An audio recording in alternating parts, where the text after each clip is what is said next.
remember there was a phase when I was writing a lot where I was getting like rape threats very often, and like threats that men were going to come beat me up and stuff. Hi, I'm Morgan and welcome back to Way of Living podcast, where I get the chance to talk to incredible people about their way of living. And today I've got the chance to talk to Jordan King, and she's going to tell us all about feminism, why and how it is so important to know about it, and what exactly we have to know about. Hi Jordan. Hi Morgan. So today I want you to have the whole platform for yourself, because so you came here 2 years ago, so I've known you for 2 years now, and you are an incredible person. Thank you. Very strongly opinionated. Yes. Is this how we say it? Yes. Sorry for my French. And yeah, and I want you to have the opportunity to be able to educate me and people watching or listening and tell us what you really believe in. Okay. Yeah? Yeah, I can do that. Yeah? Yeah. Are you ready? Yes. So I'm going to read you a definition I found on Google about what is feminism. And because I think, well, this is the first place I went to when I heard about feminism, Google. And so if people want to know about it, younger or older, this is what they're going to read. Okay. So I read, being a feminist means that you fight for equality of all people. It's important that your feminism is intersectional. It should it shouldn't, of course, exclude people based on their gender, race, social economic status, ability, or sexual orientation. So, what is your definition, and what do you think about this definition? I think it's a better definition than I've heard before, in the sense that it includes intersectionality, which I think is very important. Yeah. And it includes all the different people that shouldn't be excluded. To define feminism, I think, is very difficult. It's an ideology that's constantly progressing, and it has sort of throughout history. So there was first wave, second wave, third wave.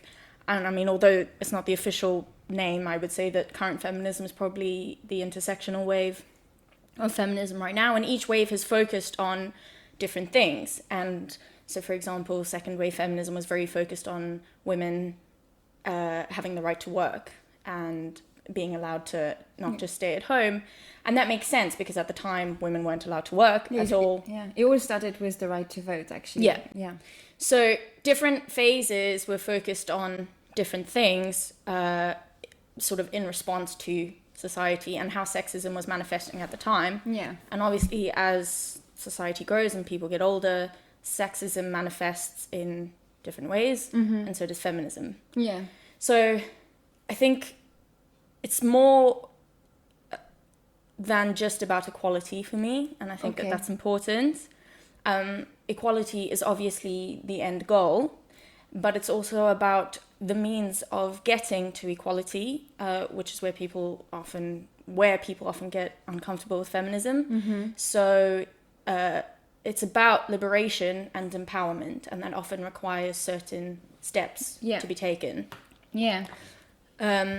And then what I would say that I agree with the definition would be intersectionality, which is, just to define it, sort of like the cognizance that different oppressions intersect with each other. So sexism doesn't exist as a separate entity outside of racism, and that like homophobia doesn't exist as a separate entity, and that all of them work together to create certain oppressions. And so if you're going to work for the liberation of women, it has to, in order to be any sort of valid work towards liberation and equality, it has to include the liberation of people of color and the liberation of the LGBTQ community. And that excluding those communities would effectively be ineffective feminism. Okay.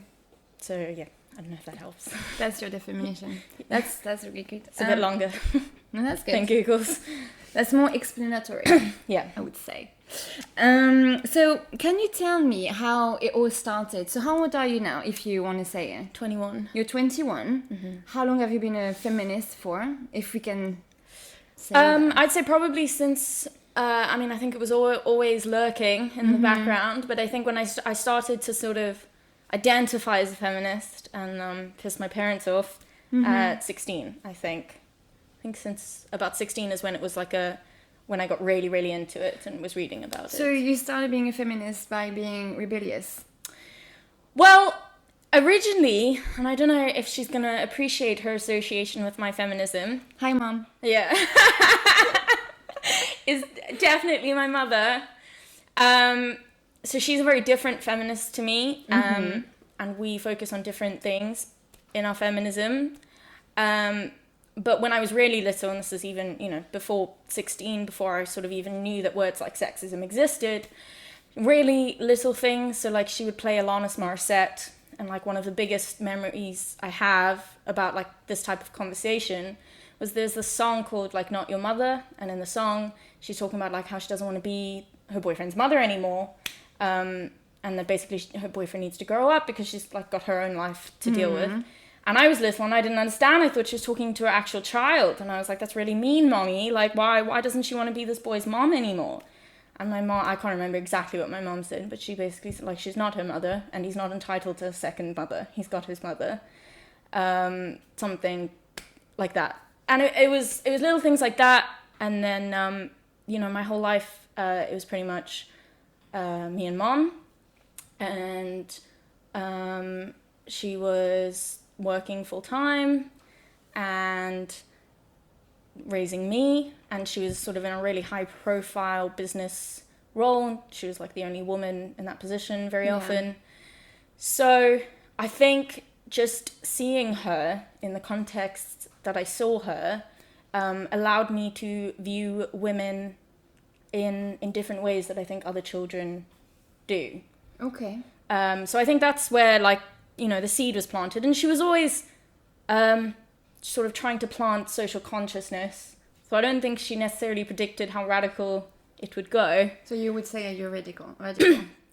Yeah, 100%. Absolutely. Yeah. I know, but it's just for you guys to know. Yes, I identify as radical. Yes. But yeah, she told me about Nelson Mandela for the first time. Obviously, I'm from South Africa, and I remember the exact day she told me about apartheid, what it was. Yeah. In the 3rd grade, we had to do a speech. Everyone did it on like their pet dogs, and my mom was like, no. And we did it on Nelson Mandela and on segregation. And so... Wow. Yeah. That is so cool. So I'm so proud of your mom. Yeah. Go, Mom. So, she definitely planted social consciousness. I think where it developed into something that I was more aware of, and something where I started using the word feminist, because I don't think my mom necessarily ever used that word. Yeah. And where I started sort of coming up with my own ideas about feminism, and where I think our activism sort of started changing a bit, was I read a book called The Bell Jar by Sylvia Plath, and I can't remember the quote, but essentially she's like 25 or something. It's an autobiographical book, and she introduces me to this radical notion that it's ridiculous that she's not allowed men in her like university residence, but men are allowed women in theirs, and that's when. And the book also I don't think never actually says feminist, but it has tons of feminist themes and tons of things where you sort of see how feminism and sexism are not just ideologies, and that they play out in real life, and that they affected like Sylvia Plath's life and what she was allowed to do and what she wasn't, and just how she was supposed to think and how she didn't think that way. And so I think that book had a really, really, really big influence on me, and that was when I was 16. Okay. And that's when I would say I probably got a bit white feministy. What do you mean by that? So at that time, I don't think I'd incorporated like anti-racism into my feminism. Okay. And my feminism was just about women. and it was White women. Yeah, I mean, I don't think I was actively trying to exclude women Okay. of color, but I think that You were still young and getting into it. Yeah. I think that not actively trying to include them is possibly almost as bad. Yeah.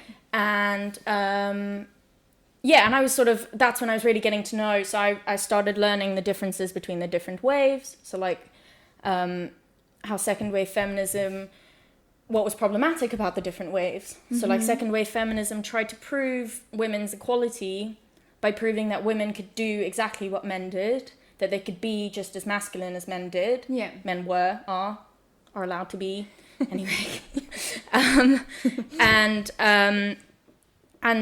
And would essentially also demonize femininity. Yeah.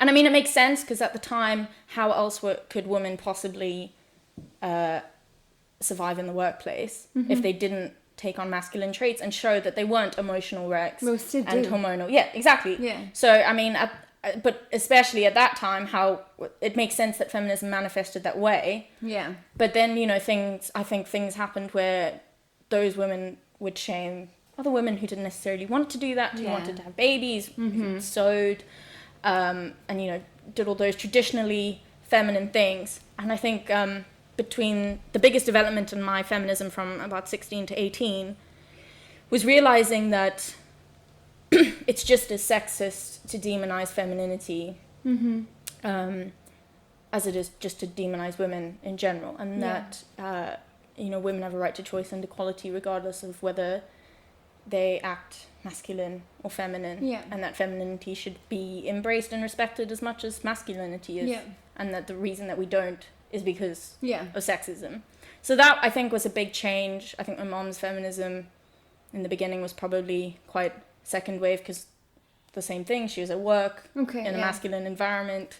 So how do you describe the third wave then? We are in the third wave. No, I think we've passed the third wave. Okay. So I think the third wave sort of moved on more from workers' rights, like working in specific, the right to work. Sorry, I think it moved on from the right to work to other things. So it became more social. Yeah. And more about sociology and anti-slut shaming. Me Too movement. Yeah, well, no, I think that's more modern than third wave. So third wave is when it's sort of, I think maybe the 80s, maybe. Oh, okay. 80s, 90s. Yeah. But we should maybe check before you publish that, because I don't... Well, yeah. Don't quote me on that. Yeah, don't quote me on that. Yeah. So I think that was a big development. And then probably one of the most life-changing events in my whole life was I went to university in South Africa. I went to Rhodes University. I was quite a radical feminist by that point anyway. I was reading a lot of feminism. I was writing a lot of feminism. I was interacting with a lot of feminists. I was sort of doing online debates all the time about it. And then we had an anti-rape protest called #AreYouReferenceList. Yeah. And that, I think, really sort of packaged everything up and tied it in a bow for me on what my feminism was and how important it was and how radical it needed to be. And so what did you do? What did you do to change it, like the way you were seeing it? I think I was there sort of already, but it just it really changed how I think before that point I was still in a space where I was prepared to apologize for my feminism. So I was still sort of prepared to say... Oh, I've never known you like this. Yeah. I was still prepared to... Oh, sorry.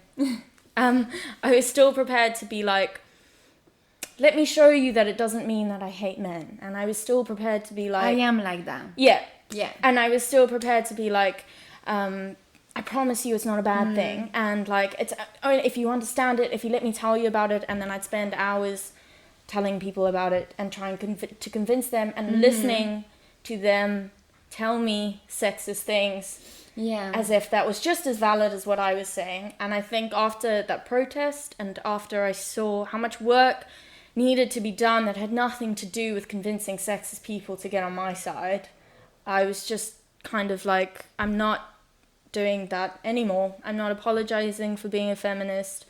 I work very hard to educate people about feminism. I write thousands and thousands of words. Yeah. I do tons of interviews. I do tons of research. I have spent countless hours writing and talking and debating about feminism. And I just don't think there's that much of an excuse for people not to know about it by now. Mm-hmm. Especially like in the UK, it's a first world country. Everyone has access to the internet. Mm-hmm. Everyone has really, really great access to education that places in the other world just physically do not have. Yeah.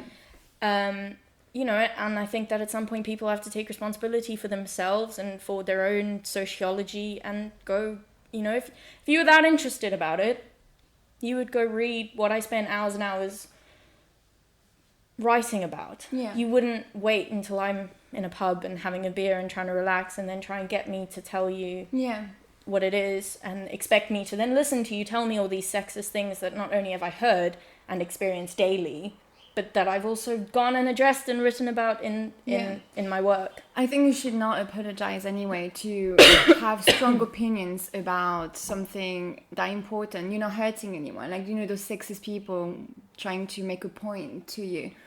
They're hurting people and they know it. Yeah. But the cause you're fighting for, but there is no need to be like, oh, I'm so sorry, I'm a little bit too radical. Yeah. But no, because you're trying to help people.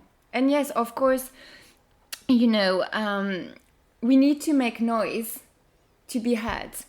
And it's like, you know, the LGBT community, when they started, and still today, they make so much noise. They have beautiful pride.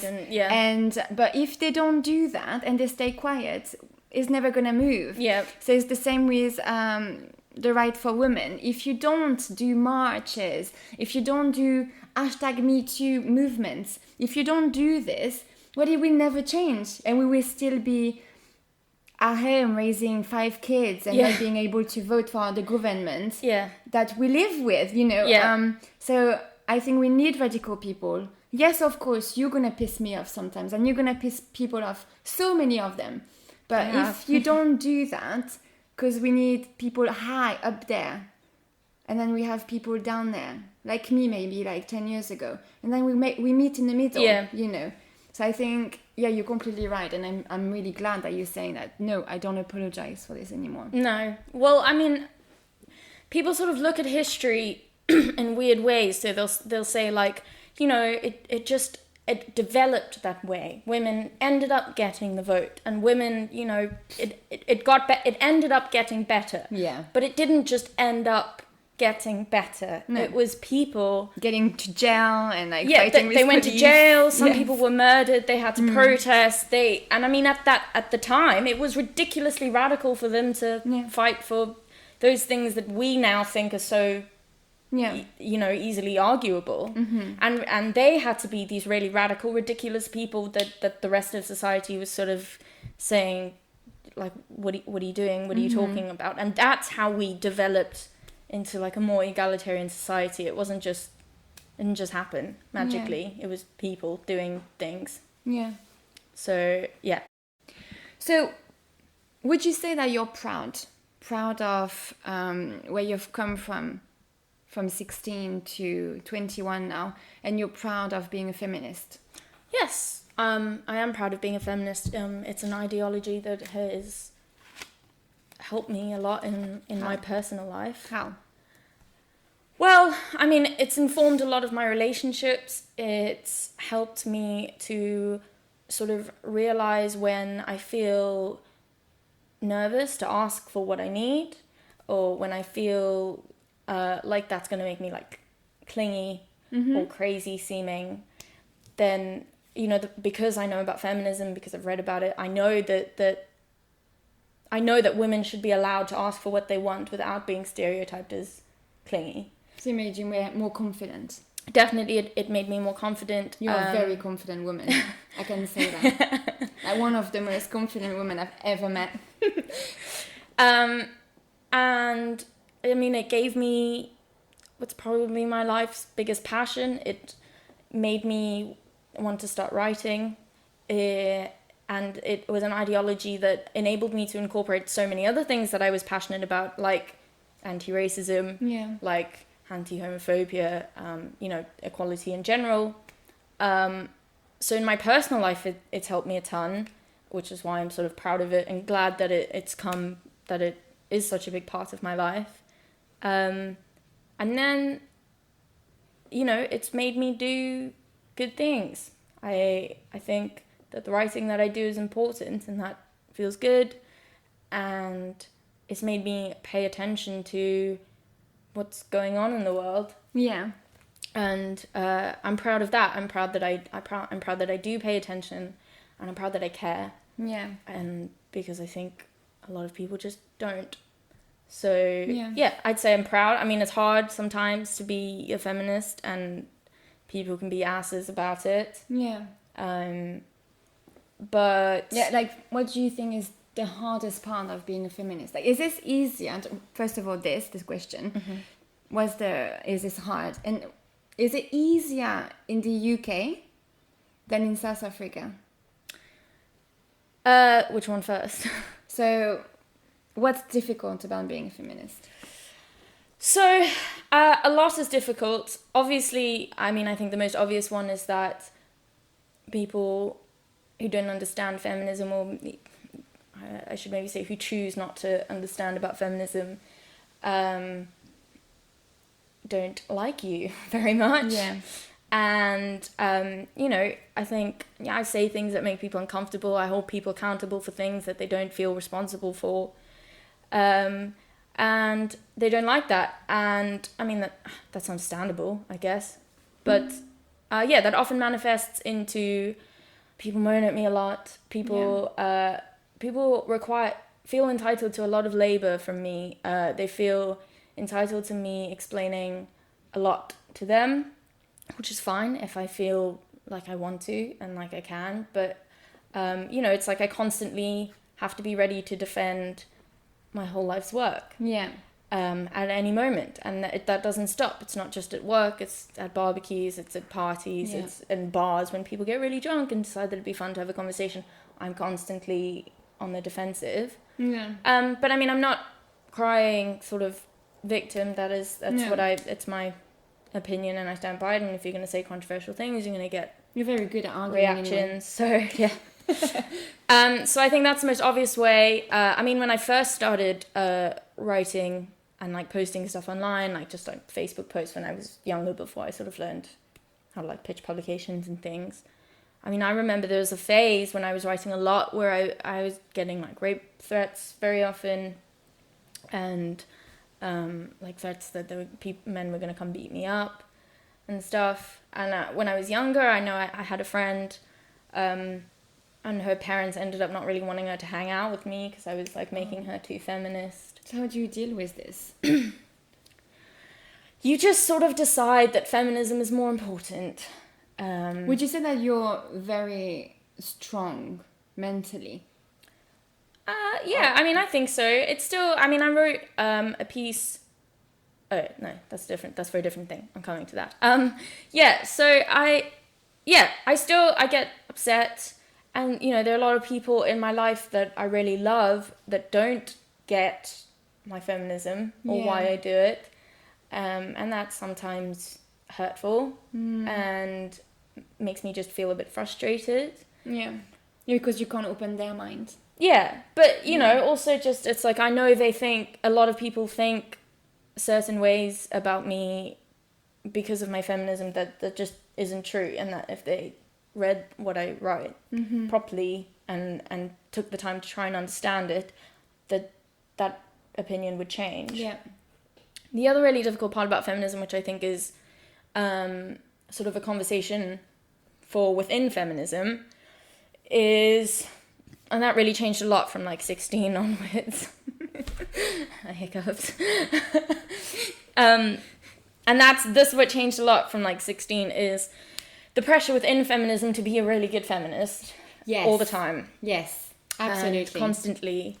And, I wrote a piece for The Tempest on how Diane from BoJack Horseman was a really good character for feminists to identify with, because it showed that like feminists are people, and that they have lives, and that they have other people in their lives, and that it's really difficult to be this like perfect feminist all the time, especially when the world is so unfeminist, and you're like supposed to uphold this ridiculously high standard of your feminism in a space that doesn't nurture it. Yeah.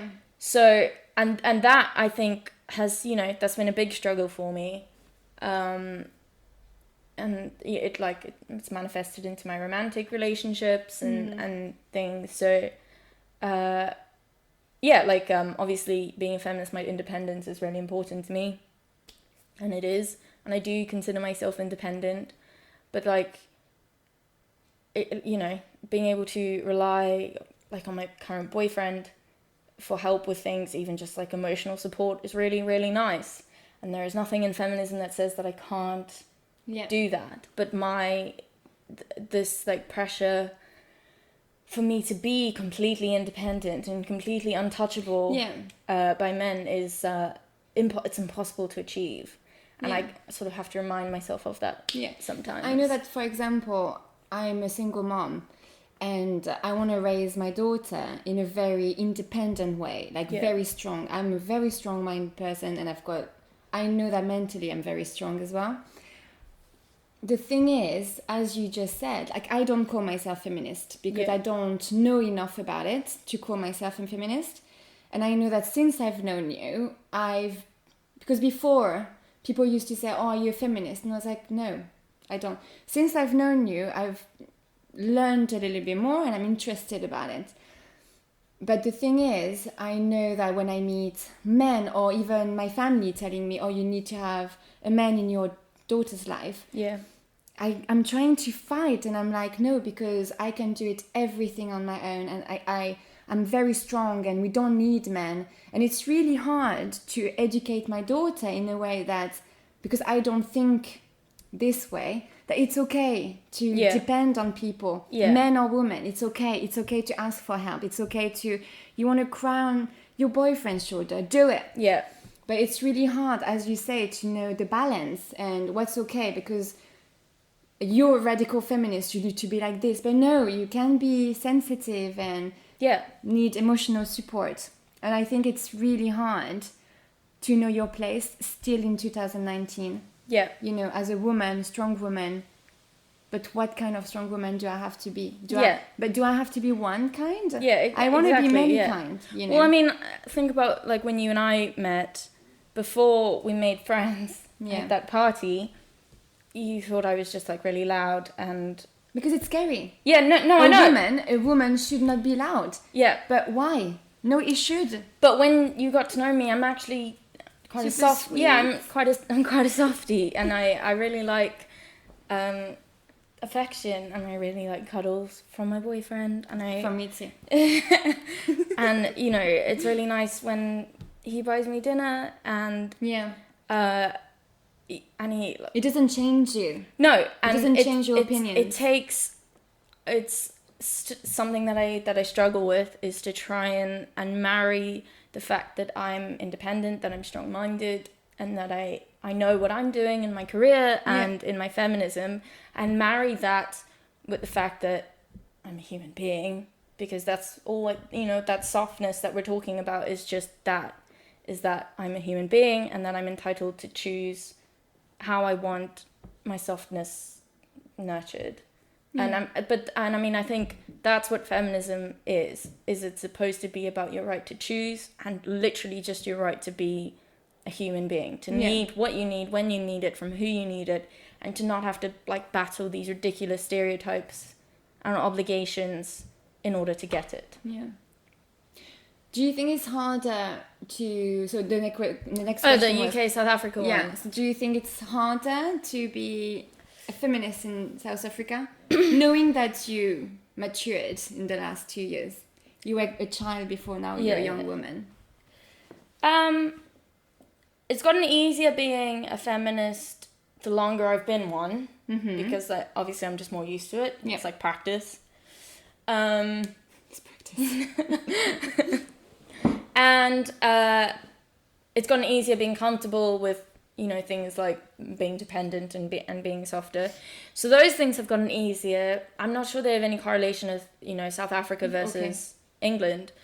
I think, like everything else in England, the sexism is more polite than... Oh, yeah, like everything else. Absolutely. Yeah.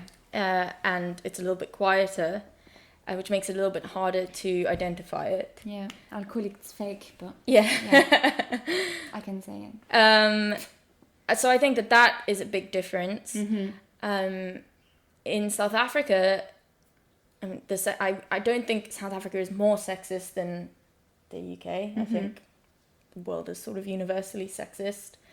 But I will say that South Africa does have a very specific problem with gender-based violence. I'm not saying that it doesn't exist in the UK, and I think that it exists in the UK to a much larger extent than people realise. Yeah.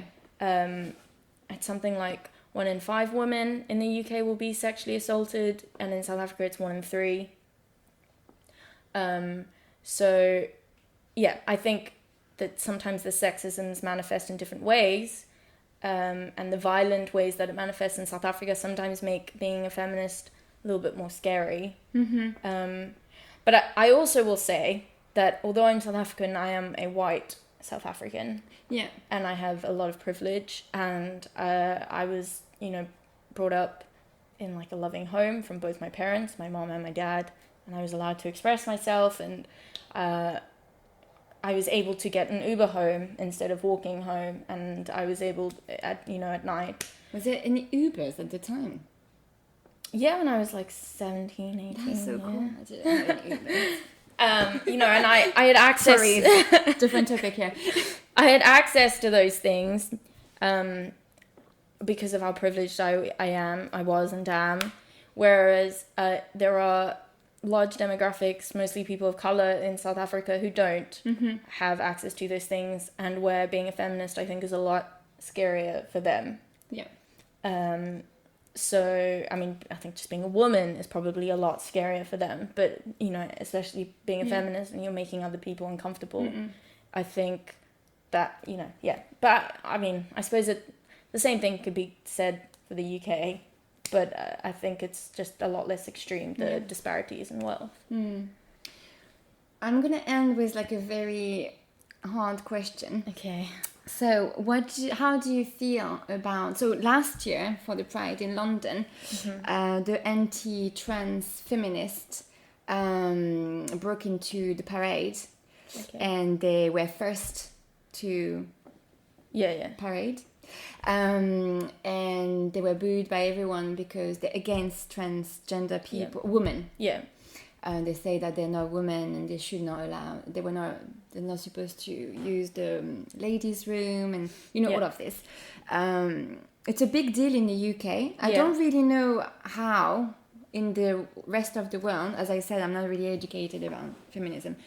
Should have done before the podcast. Anyway, but how do you feel about them and their protest and their loudness? I think that intersectionality in feminism is really important, like I said in the beginning, and recognizing different oppressions like transphobia, I think is a prerequisite, should be a prerequisite for people's feminism.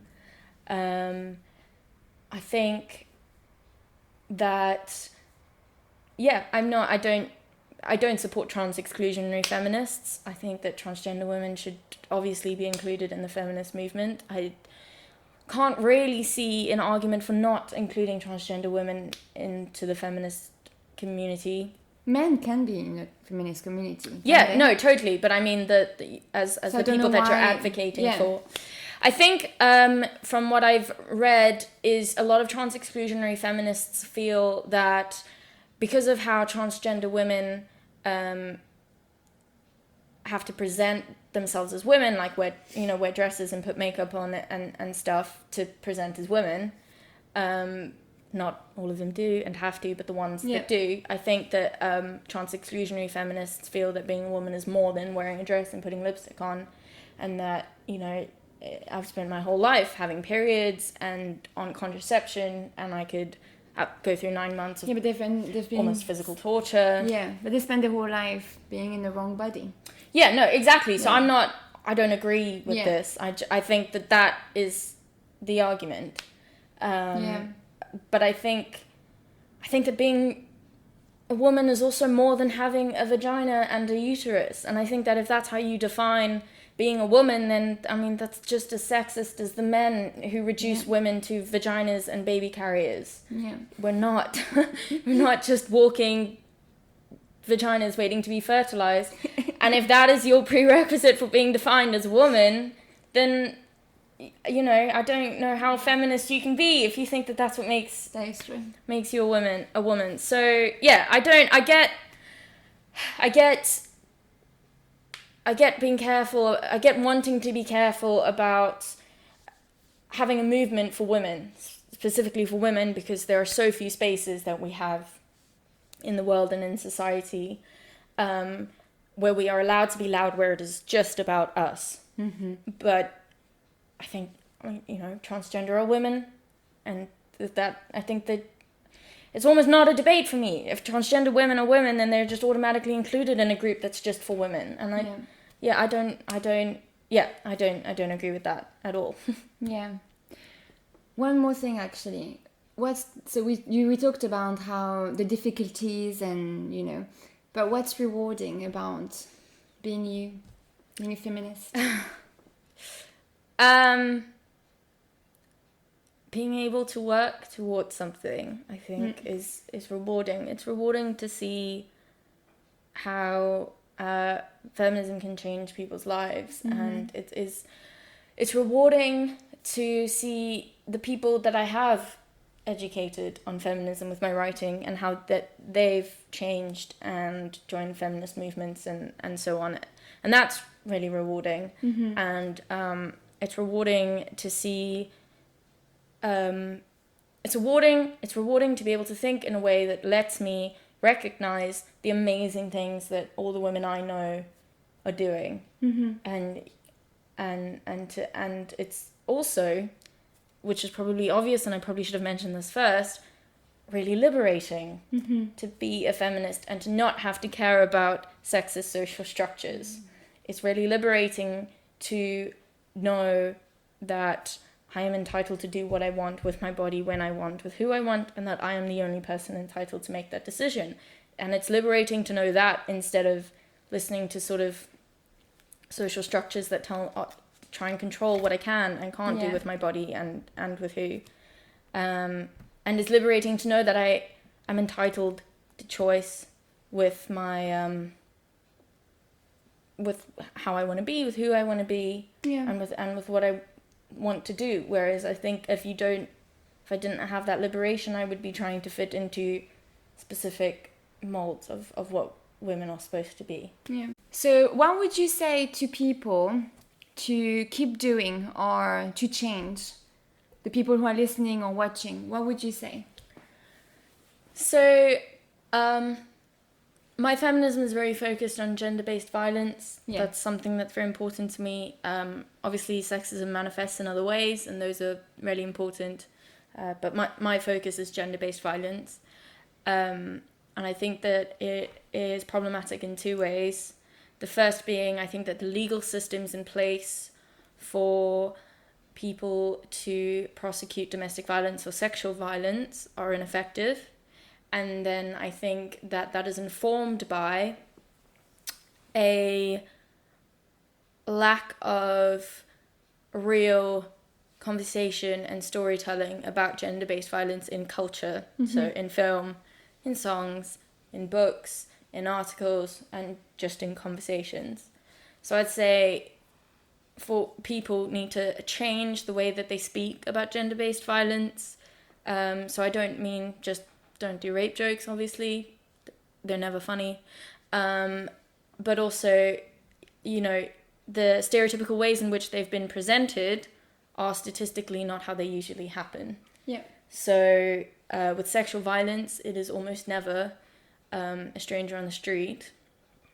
And a stranger on the street is pretty much the only way that victims of sexual violence are ever able to prosecute, because they have a complete stranger's DNA inside them. which obviously makes that a lot easier. But in 98% of sexual violence scenarios, it's with an intimate partner or a member of your family, and it's in a room where there are no witnesses. Friends. Your best friend. Conversations need to change about that. People need to be more aware of the fact that that's how it takes place, so that, you know, these like ridiculous responses to people coming out about their abusers don't happen anymore. We need to stop responding to women like, well, you know, he was your best friend for 3 years. Yeah, exactly. And 98% of the time, he is your best friend for 3 years. It's perfectly in line with statistics. Conversations about that. Conversations about how sexual violence and trauma actually manifests in women. Well, not just women, in victims of it, in that it is also perfectly in line with statistics for people to only come out with it 10 years later, after they've been to therapy, or after they've had some awakening, or finally had a good relationship who's brought it out of them. So again, to alleviate these ridiculous responses, that's what could make it untrue. And then, you know, with domestic violence, it's not, statistically, it is not a horrible man who drinks and comes home and kicks the dog and is really awful. He's probably really nice. He probably works with you. He's probably maybe done it once or twice in his entire life, but it was fine because he bought flowers the next day. And he doesn't do it that often. Yeah, exactly. And for me, that is what is really important, is the way that gender-based violence is represented needs to change, because it's not going to change in the law if we keep presenting it in the ways that it literally almost never happens. So that's what I would say. And don't make rape jokes, but So I would say to everyone, open your mind, read, and listen. That's what I would say. Just follow me on Twitter. What's your Twitter? I'm joking. I'm not plugging my Twitter account. Well, thank you so much, Jordan. It was really a pleasure. Thank you, very Morgan. interesting. And I hope you enjoyed this video podcast. And if you're not watching, well, I hope you enjoyed listening. And I'll see you next time. Bye. I won't see you next time. Bye.